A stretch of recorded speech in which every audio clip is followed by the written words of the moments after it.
Thanks. First, to appreciate your support. So a few maintenance tips on your washing machine. Let's start with the dispenser. So it should be clean at all times. So you just push it, pull, then it's it and push, remove, clean this, take something clean, also wipe in there, and return. This should be done after every wash, or maybe after every month if you don't have that time.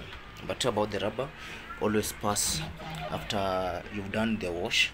Take a cloth that is clean and dry like this one, pass it around the rubber, then leave the door open. It will remove the smell from the machine won't smell, and then this one won't get molds. And then this is the filter, the drain filter.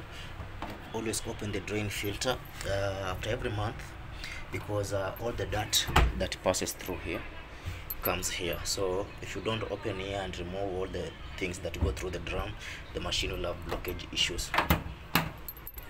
And then on the door lock, once the wash is done, for the machines you have to wait for like a minute. You'll hear a clicking sound before you open. And then for this one, it's fully automatic. Once you press start, it will lock. You press pause, it will open the door immediately.